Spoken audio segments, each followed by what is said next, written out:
Има, да. На сайта на сайта не. На събитието, защото не, не как да го намерим. Тодоров, аз казвам Александър Тодоров. Ясно е. Да, чакай сега, трябва да наглася. ОРГ. Да. Благодаря ви. Ще го намериш. Да, благодаря.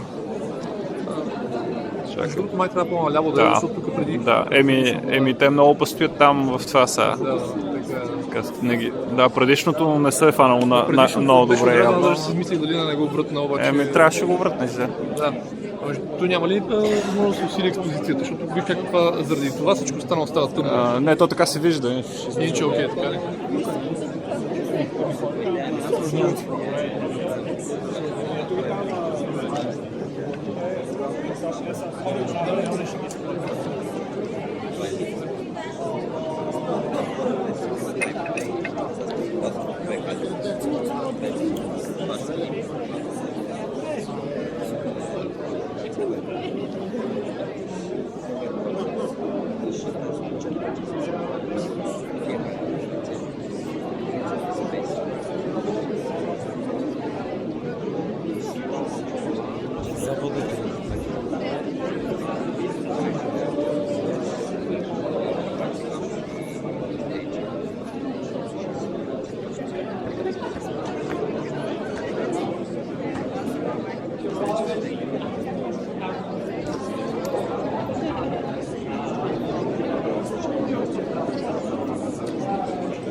Are we ready to start? So, next talk will be about user experience, and this is something we often forget as developers and also as testers.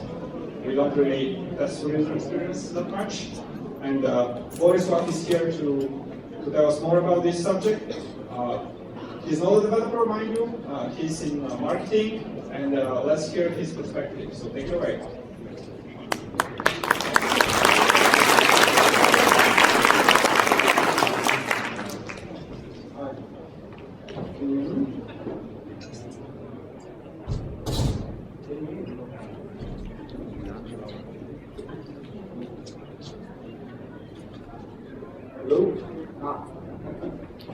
Hello. Hi, my name is Borislav, and I'm an addict. Hello, Boris. These guys know exactly what I'm talking about. And I'm an addict about content, both privately and professionally. And I create content, I share content, and I distribute content. Whether it is for the projects that I'm earning money from, or as an ego booster on Instagram, Twitter, or Facebook. I'm not going to waste your time introducing myself. I'm sure that you all can use Twitter and LinkedIn to check me out later. All I need you to know at the moment is that I'm that marketing guy, the content guy. Sometimes you have to work for it. But first, in order to set the shared reference, what is content? What I did is normal human beings do. I asked Wikipedia to tell me what content is. Content is the information and experiences directed towards an end user or audience. And that's the high level. Then he goes on saying that content is something that is to be expressed through some medium, as speech, writing, or any of various parts. Content can be delivered by many different media, including the internet, apps, television, CDs, Blu-rays. Well, nobody watches Blu-rays. Figure that one out. Books, magazines, live events, conferences, and stage performances, like this one. But content also can be a service, especially when we talk about medical content, e-tailing, and so on. And, sorry.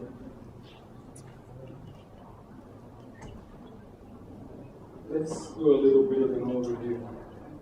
Content has a past, just like everything else. In August 1999, I found myself on the east coast of China, in Shanghai, with the prospect of spending the next 5 years at the University of Fudan. That was a very common sight. People were reading on regular basis content glued to a wall. And what is more interesting is that in the following 10 years of my life over there, this me observing people reading from the wall decreased tremendously in Shanghai.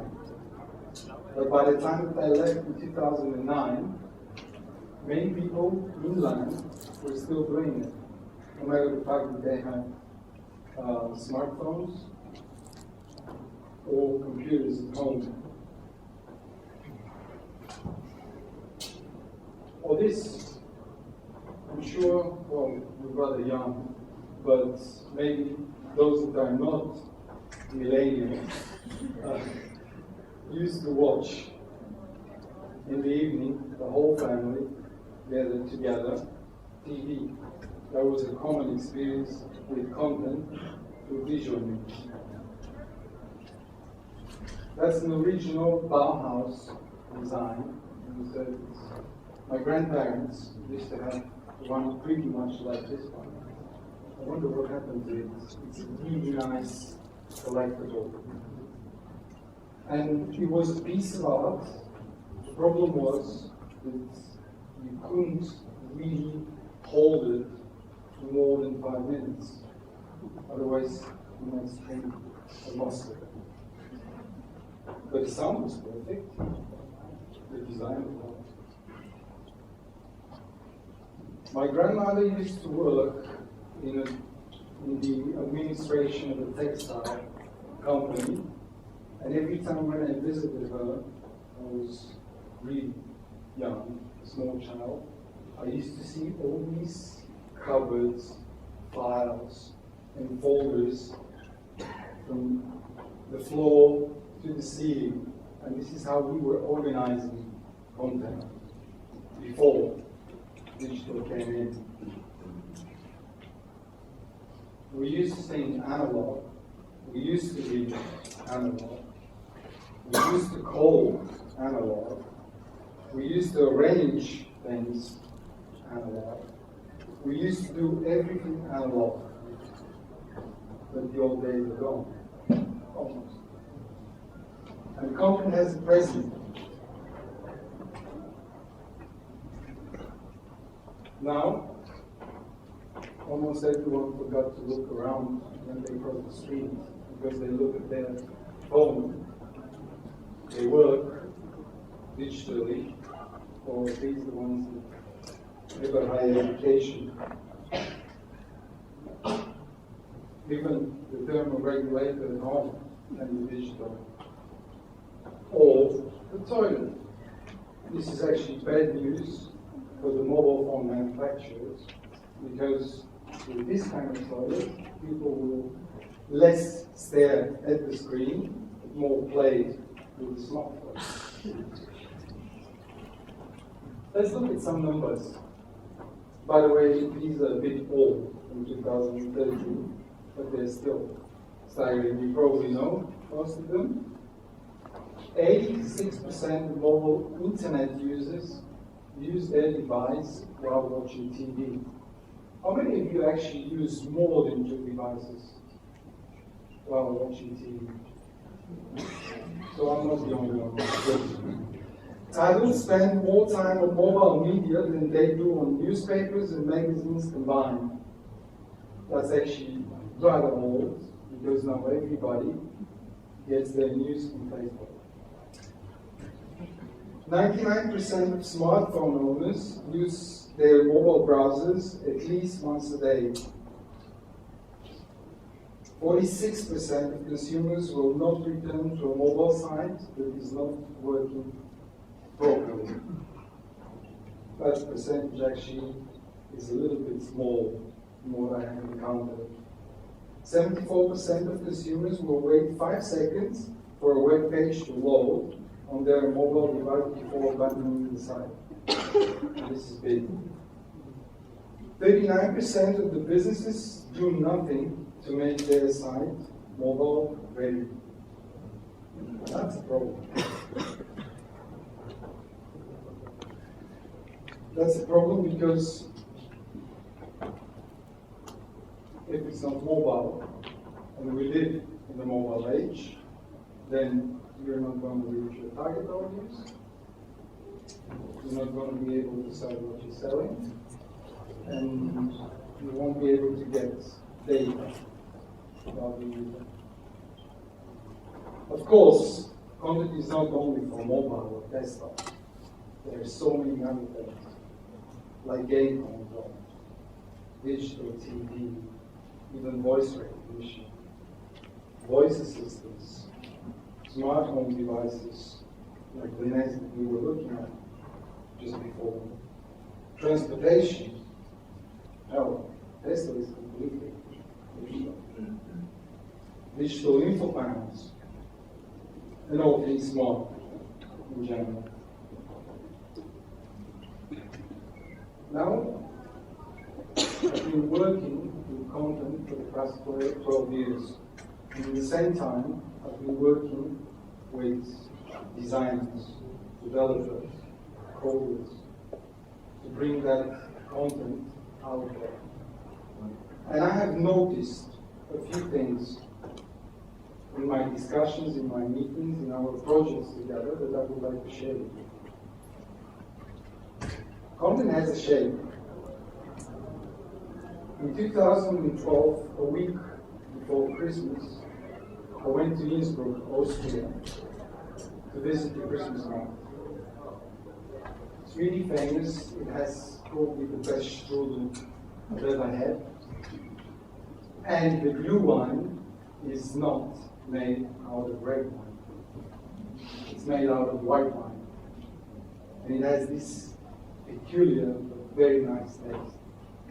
I spent the day there, strolling around, eating, drinking, smoking. Cigarettes. They're not toxic, right? And then I found myself in the middle of the central station trying to figure out where is my train going to go. I was looking for the info panel when I stumbled on this. There were 3 people actually waiting for me in order to take this picture. There were 3 people in front of it, and I was not able to see anything, and I'm told, even when I started to stand on my heels, I wasn't able to. This is literally that big. The only info panel. So, when we talk about shapes, content takes different shapes, different vessels, and they all have to make sense to the user, to the customer. In this particular case, this one didn't make any sense to me. It didn't to anybody else. I mean, why would you have, for example, these big numbers and signs, and the most important information being hidden in such a small sign? Content has to be molded in different shapes. They need to make sense again to the consumer. Think of these shapes as vessels. Vessels come in a variety, and nonetheless they have one single purpose: transportation of the content.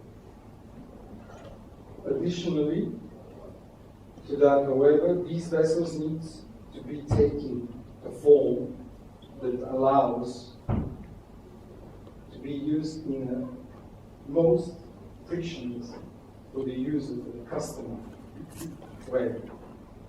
I was obstructed. And judging by this picture, you can see why. Taxonomy. This is actually a big thing. A great taxonomy possesses shared reference. I was just lunching with Harold downstairs when we talked about the fact that somebody posted, actually he shared that story, somebody posted on Facebook that Obamacare and the Affordable Care Act are two different things. They're not. They're exactly the same thing. So, shared reference is when everybody is on the same page. You, as a designer, as a coder, the content guy, and the user. You're on the same page, you understand the term the same way that it is intended to. This taxonomy should be logical, it should be structured, it should make common sense, and again, it should have the shared reference. But taxonomy also can be used as a trigger, and the best example of that are the hashtags.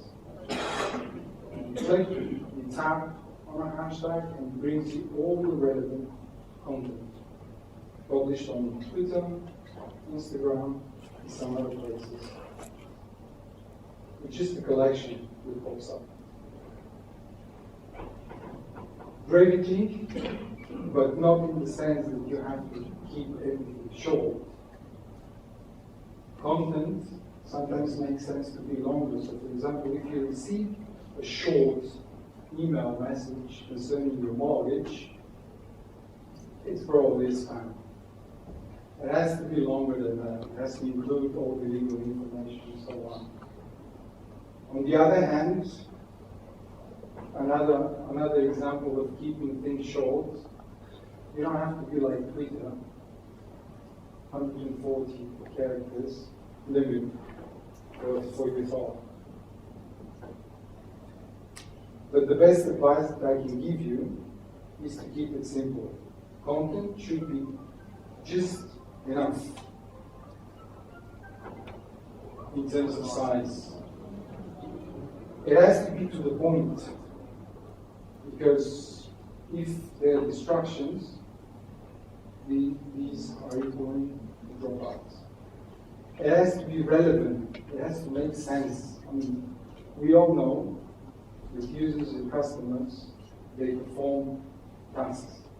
They're using whatever you build, whether it is a platform, an app, a website, or software. They use it because they need to do something. They aim to achieve something. And in that sense, it's a little bit tough with us marketers, because most of us, we tend to write and talk a lot of blah blah. Where we write a paragraph about a product feature that can be summed up in just a line. And there are so many ways to go creative about it, but simplicity beats complexity any day of the week. And if it's relevant, big bucks are going to flow in. Consider the medium.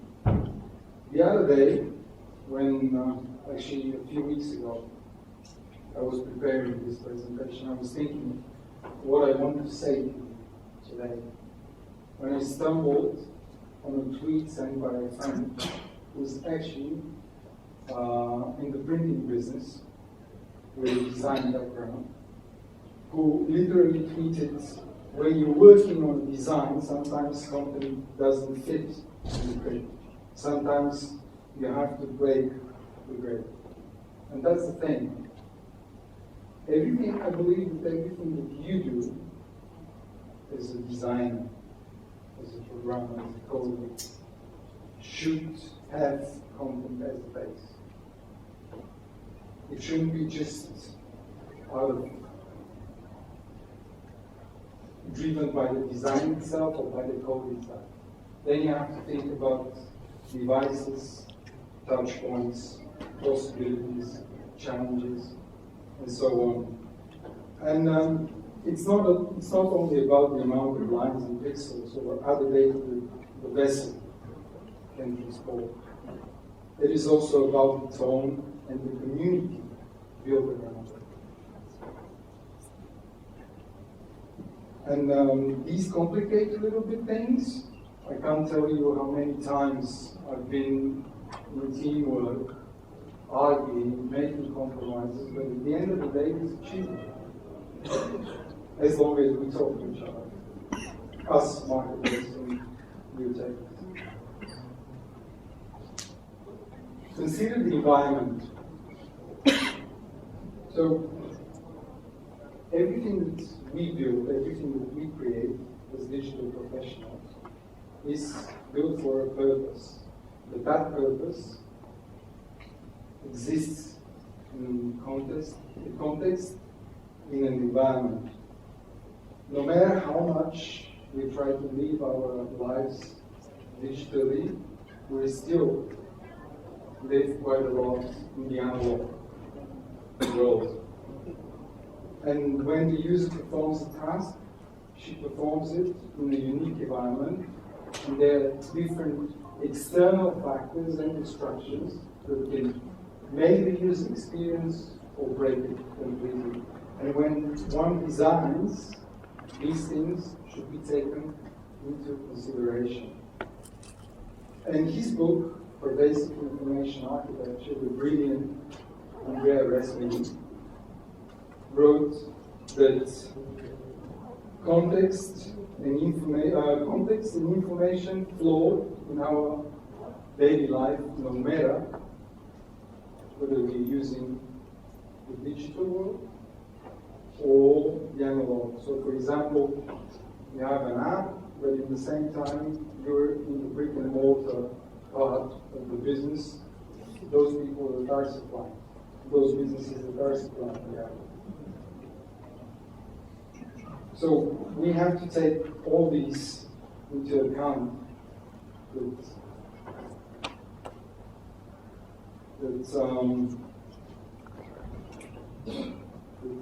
Whatever we create online, it has real world, analog world implications, environment and context. Mind the touch points. You wake up in the morning, you grab your phone,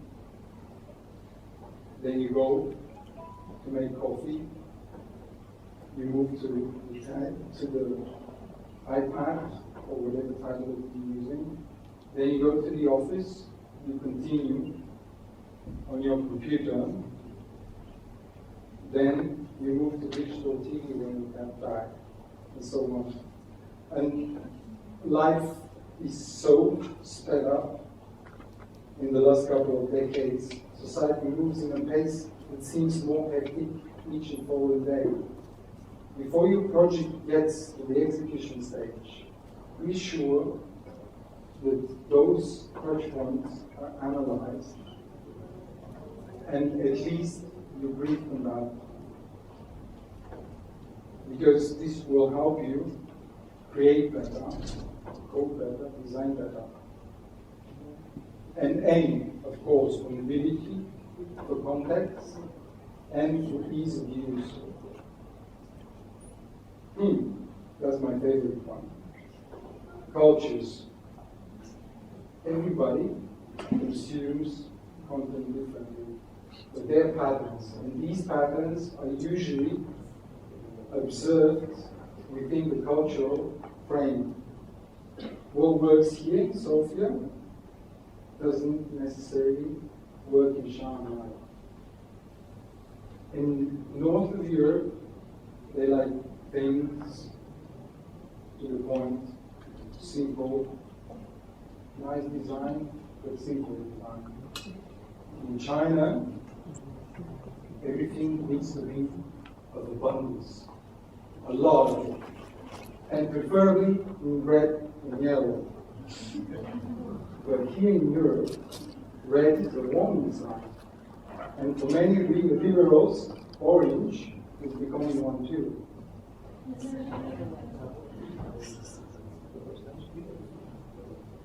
And when we start a new project, I assume nowadays everybody aims for global at least. Some people aim for interplanetary, but this is still to come. And when you start a new project, be sure that you brief on the target audience and what sets them apart from what you know in order to build that shared preference. So proper research must be done and shared with you, and you need to know what makes these cultures tick.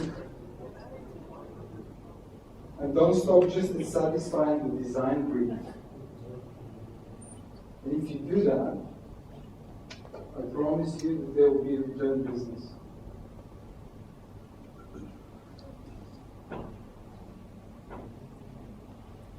So scalability. When you deliver a project, and that's it for you. But that project, that deliverable starts its own life. And I've never been into a project that I said, or anybody said, we've done the perfect work. There's nothing else that we could have done. There is always something to make it better. Somebody missed something in the specs. Somebody didn't look very carefully at the requirements. And as soon as you deliver, there is something wrong. But hold on, this is not here. And it should have been, but you didn't tell us. Yeah, but I need it. You must have forgotten. So be sure that when you build something, it can be scaled up. Just like the Russian Russians.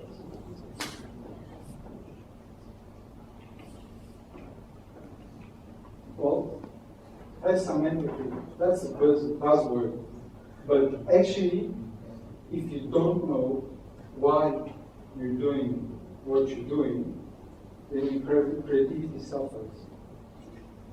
And it's important to know and to put yourself in the shoes of your customer, your target audience, in order to spread that creativity and open that source.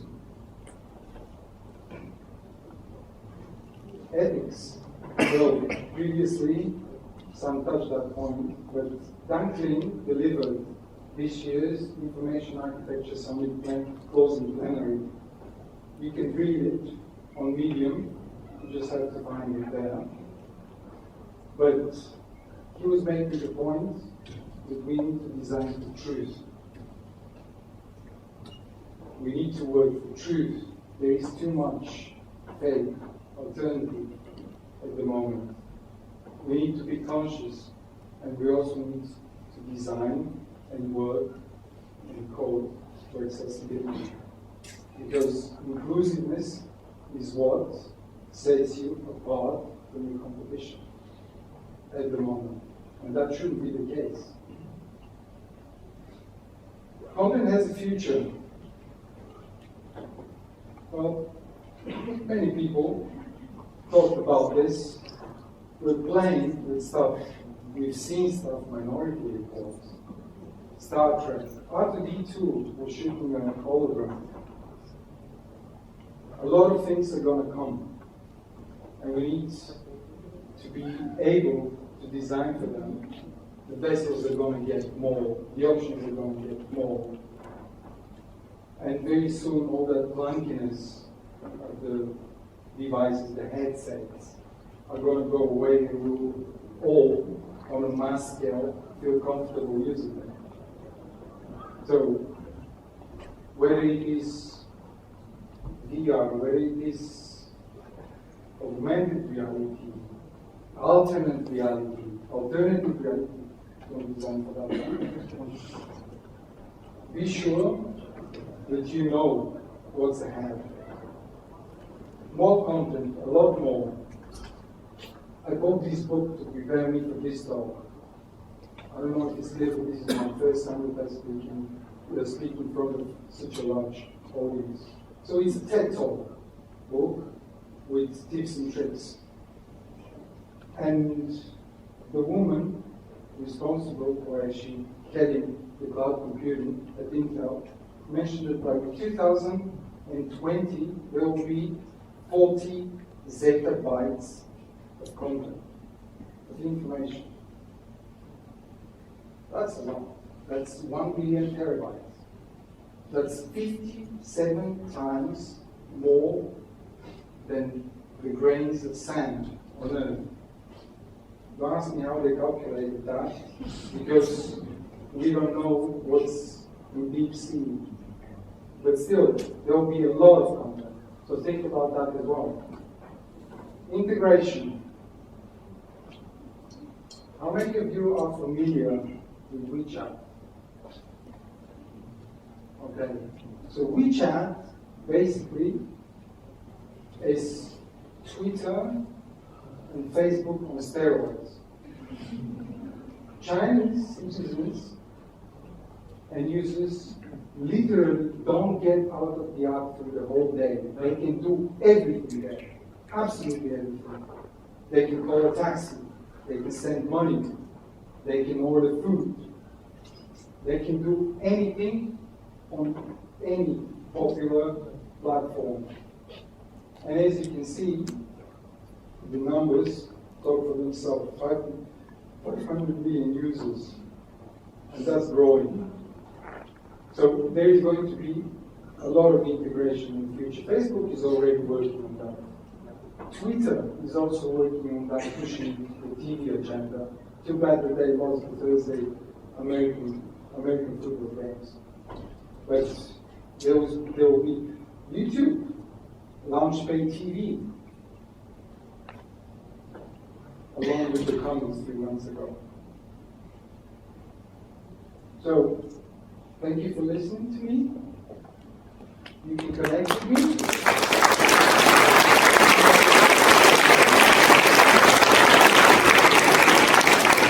And if you have any questions, and I know the answers, I'll be happy to reply. Thank you very much. Thank you very much. So, questions, please. Wow, so many hands. Okay, so you gave us all these tips. There's so many. Let's admit, developers we are usually lazy. So if you want, can you point out the most important tip or a few of them, which we can implement first and reap the most benefits? Okay. That's not actually this presentation. It's underlying that. Great question. It's good that you're asking that, because talk to all the stakeholders. Before you start the project, be sure that your brief communication is extremely important. I don't know how it is with you, but in the companies that I work for, marketing people and IT people don't usually get well together. They have a totally different perspective. And that shouldn't be the case at all. As long as we communicate and we explain to each other what's possible, what's not, what's needed, what's not needed, then we should be there. We should be up there. Okay, thank you. Some more questions. Come on, guys. I'll buy you a beer if you ask a question. Okay, so you want. Okay, that's good. Well, thanks for the presentation. I want to ask, let's say we're a small company and we just have, you can possibly cover all the possible integration and stuff. Do you think a browser or a simple site is a good starting point? So that it's a quick win that we can access which customers that Well, that's actually a very good and tricky question. Because at this day and age, it's very difficult to reach out only with a website. People have to know about it, the target audience. is to learn that there is a website. You can visit in order to do something they want to do. And that usually happens through social media, advertising, and so on. That's a good start. That's a good center of your digital presence. But still, you need to push more. And not necessarily with money, not necessarily with budget, but most surely with effort and time on the different channels in order to promote that presence, that website on the organic way, of course.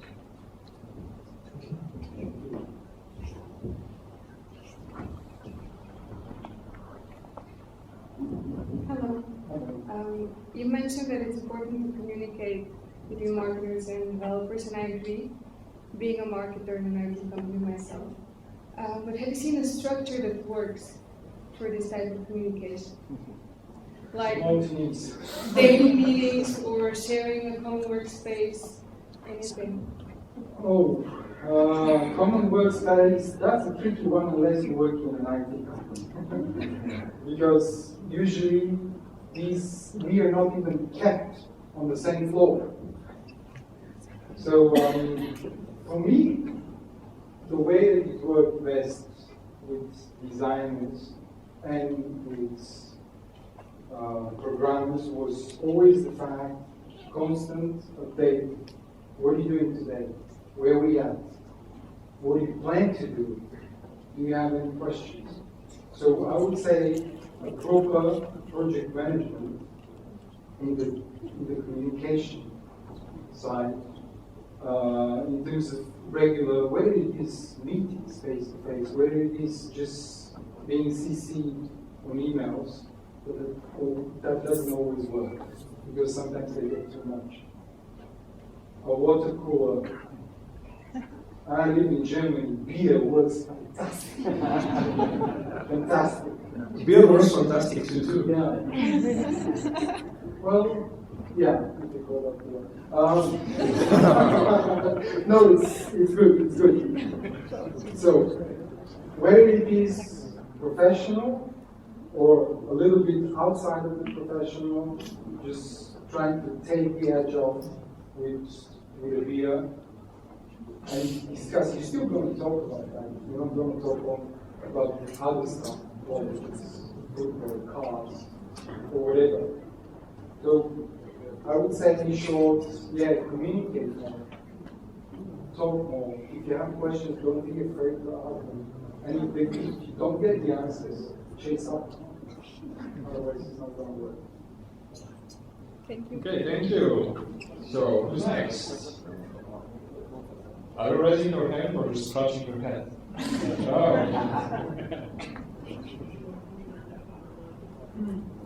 Yeah, hi.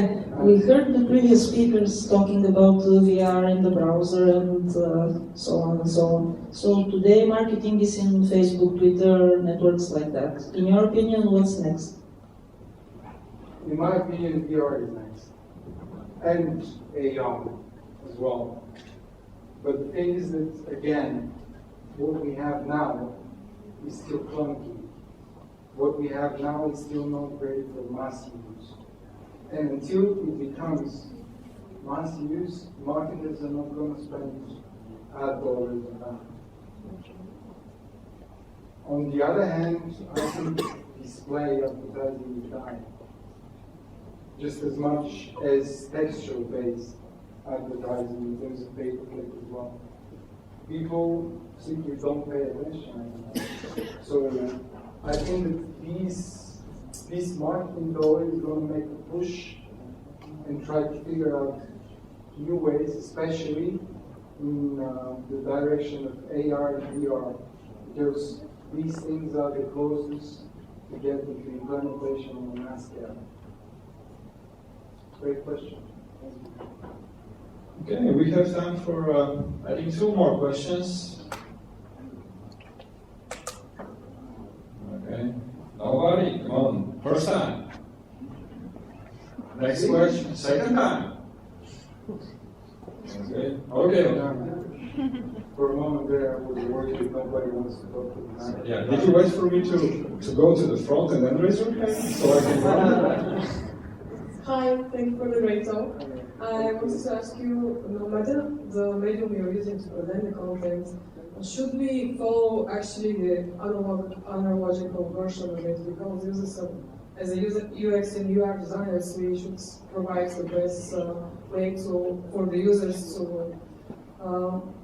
to work with it, and they are used, no matter the digital work now, they're used in the analogical way. Should we follow the analogical way and present it in a version of the digital world, no matter the VR or the artificial intelligence or whatever? Well, No again, patterns from the analogical way, I mean. yeah. Most of the time, yes. It has to make logic. It has to be logical for the user, for your target audience. Because if it doesn't, that means that you have to re-educate it. And that doesn't work always. Actually, it fails in most of the cases and it works in very little.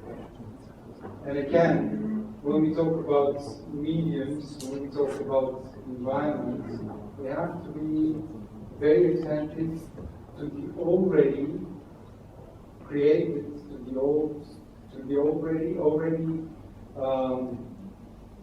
to the user patterns that are existing, rather than try to convince them to do it otherwise. If you try to convince somebody to think differently, to change that logical pattern or usage pattern, that's going to cost you a lot of effort, possibly a lot of money, and at the end of the day, chances are that you will be more unsuccessful than successful.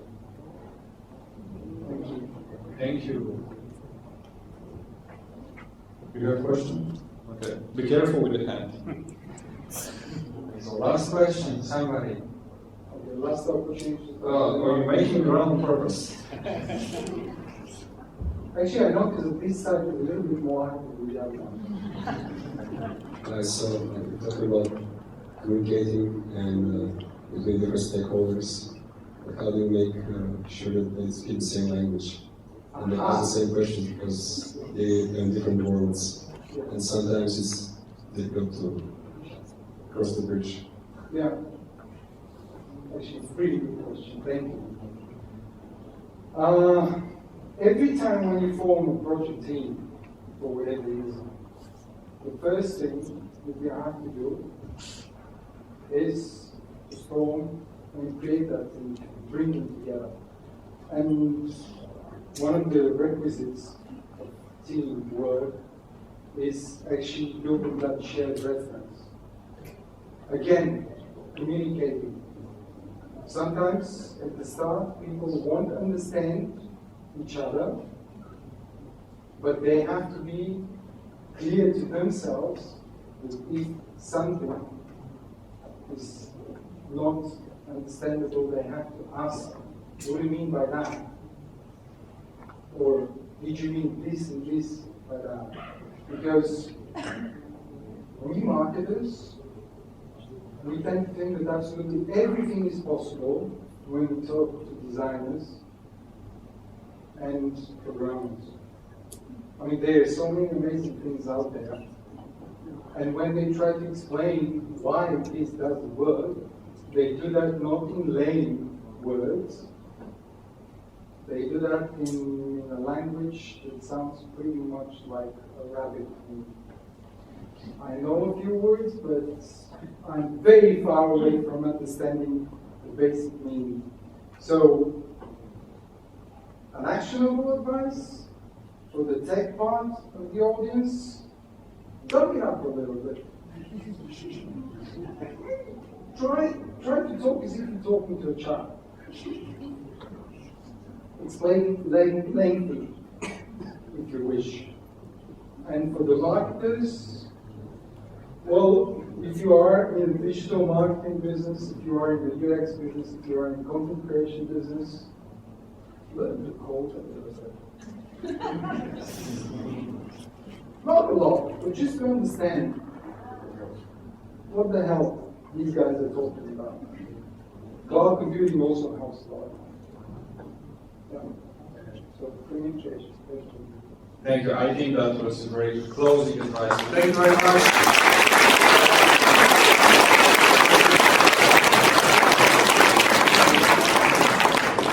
Let's grab some coffee and we'll continue at 4 o'clock. Thank you.